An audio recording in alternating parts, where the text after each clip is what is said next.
The wind cut across the open plains like a living thing, fierce and sharp, howling through the skeletons of pine trees dusted in snow. The sky was pale and endless, the kind of cold blue that made a man feel small and forgotten. Colt Mercer hunched deeper into his coat, guiding his tired horse through the drifts. It had been 3 days since he'd seen another soul. The cold bit at his fingers, and the horizon offered no promise of warmth. He wasn't looking for gold or adventure anymore. He'd had his fill of both. He just wanted to get south before the next storm buried the land completely. But that morning, something changed. The snow beneath his horse's hooves shifted, revealing a trail of paw prints, large, deep, and fresh. Wolf tracks. Colt reined in and studied the marks. They were heading east, toward the foothills, and judging by the pattern, the animal was moving fast. Wolves didn't usually hunt alone, and this one wasn't circling for deer. Something else had drawn it in that direction. He felt the faint stir of curiosity, maybe even concern. In country this empty, it wasn't hard to imagine someone lost, or something gone terribly wrong. He urged his horse onward, following the trail. The snow thickened again as he approached a cluster of boulders jutting from the white landscape. The air felt different here, tense, heavy with silence. Then, faintly, he heard it. A cry. Human. A child's voice, thin and desperate, carried by the wind. Colt's stomach clenched. He slid off his horse, grabbed his rifle, and crept forward, boots crunching softly through the powder. The cries stopped for a moment, replaced by a low, guttural growl. He rounded the side of a large rock, and that's when he saw them. 2 young Apache girls huddled together, their skin dark against the pale snow, wrapped in tattered hides. Their eyes were wide with terror. Towering above them on the rock's edge was a gray wolf, its fur bristling, teeth flashing white in the cold light. The animal wasn't attacking, it was standing guard. Colt froze. He had seen enough of the wild to know the difference between a predator and a protector. The wolf's gaze locked with his, golden eyes blazing with warning. "Easy, boy," Colt murmured, lowering his rifle slightly. "Ain't here to hurt nobody." The girls clutched each other tighter. The wolf gave a low snarl but didn't leap. Colt could feel the tension stretching between man and beast, thin as a hair trigger. He knew one wrong move could set it off. Then, from the distance behind him, another sound shattered the stillness, a rifle being cocked. Colt spun halfway, and through the drifting snow, he spotted a figure, another hunter, maybe a trapper, raising his weapon toward the wolf. "Don't!" Colt barked. The man either didn't hear or didn't care. He aimed again. Colt fired first, not at the wolf, but at the ground near the man's feet. The shot cracked through the air, echoing through the valley like thunder. The stranger cursed, stumbled, and fled into the trees. For a long moment, everything went quiet except for the faint whine of the wind. The wolf turned its head toward Colt again. For a second, it looked almost human, studying him, weighing something unseen. Then it jumped down from the rock, circled the girls once, and vanished into the misty forest beyond. Colt lowered his rifle completely and exhaled. His breath came out in clouds. He approached the girls slowly, hands open. "It's all right now," he said softly. "You're safe." They didn't answer, just stared at him with frightened eyes. He noticed their bare feet, red from the cold, and the way their small hands trembled. Whatever had happened to them, it had been bad. He pulled off his heavy coat and wrapped it around them both, tucking it tight. They were shivering so hard he could feel it through the fabric. He lifted them one by one onto his horse, then mounted behind them. They rode through the snow for hours, the wind biting but less cruel now. Colt didn't ask questions. He knew enough of the Apache to understand their silence wasn't rudeness, it was survival. When they reached a small stand of trees that offered a bit of shelter, he built a fire, melting snow for water and sharing the last of his hard bread. The older girl finally spoke, her voice barely more than a whisper. "You, no kill wolf." Colt glanced at her, surprised. "Didn't have to," he said. "He wasn't my enemy." The girl nodded, eyes reflecting the firelight.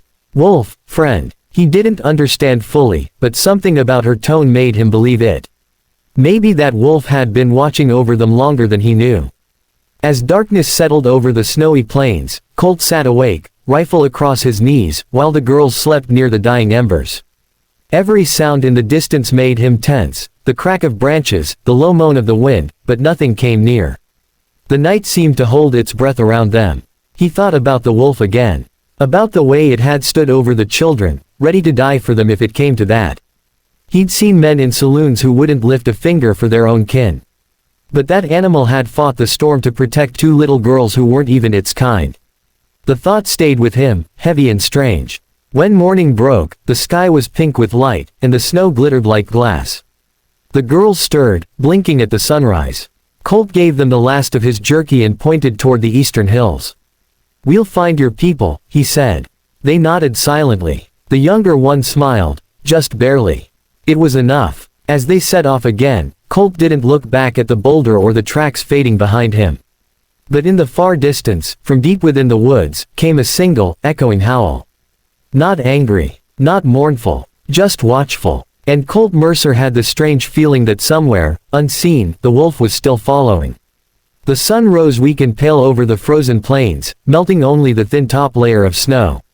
The cold still clung to the earth, but the light gave it a kind of fragile beauty, gold dust on a white sea. Colt Mercer was packing his saddle when he heard the sound of soft footsteps behind him. It wasn't the crunch of a deer or the stealthy movement of a wolf. It was slower, measured, deliberate. He turned, hand instinctively brushing the handle of his revolver. Out from the mist of the morning came a woman. She was wrapped in a thick hide cloak trimmed with feathers, her long black hair streaked with silver. Behind her, two small figures followed, the girls he had rescued. The older one smiled faintly when she saw him, while the younger ran ahead, calling out something in Apache that Colt couldn't understand. The woman's eyes, dark and deep, fixed on him as she approached. There was no fear in them. Only calm. The girls ran into her arms, and she knelt, gathering them close. For a moment, Colt didn't move. It felt wrong to interrupt that silence, that reunion in the middle of nowhere. He'd seen plenty of death in his time, bodies lost to the snow, men who never found their way home, but rarely had he seen something so quietly alive. The woman rose slowly and came to him. She was shorter than he expected, but she carried herself with a kind of weight that made her seem taller.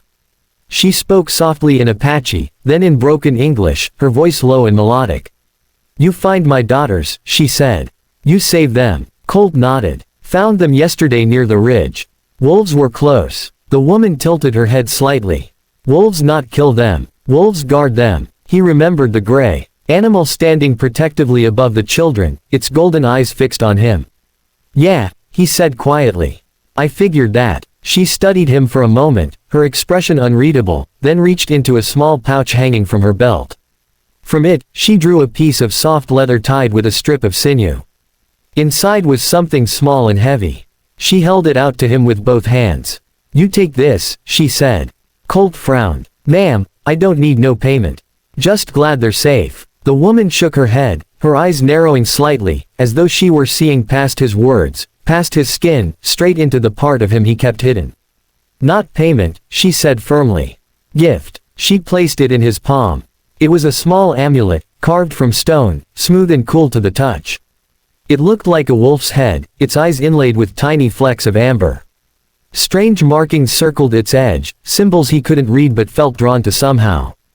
"It protect you," she said. "Wolf spirit walk with you now." Colt turned the amulet over in his fingers. He wasn't much for superstition. Life had taught him that bullets and grit did more good than spirits and charms. But something about this woman's eyes, calm, certain, ancient, made him pause. He started to hand it back. "You sure you want me to?" She raised a hand, stopping him. "You shoot not to kill," she said. "Wolves see your heart. That why you still live." Her words hung in the air between them, strange and heavy. For a long moment, neither of them spoke. The only sound was the wind moving through the trees. Then she gave a small nod and turned away. The girls followed her, looking back once to wave before disappearing into the forest. Colt stood there for a while, holding the amulet in his hand, unsure of what to feel. He finally slipped it over his neck, the cool stone resting against his chest. It felt oddly comforting. As the day went on, he saddled up and rode toward the open plains again. The snow was thinner now, and patches of grass showed through.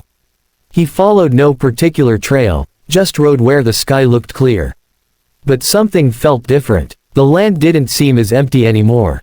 By evening, he made camp near a small creek. The fire crackled low, and the air smelled of pine and smoke. He leaned back against his saddle, watching the stars emerge one by one.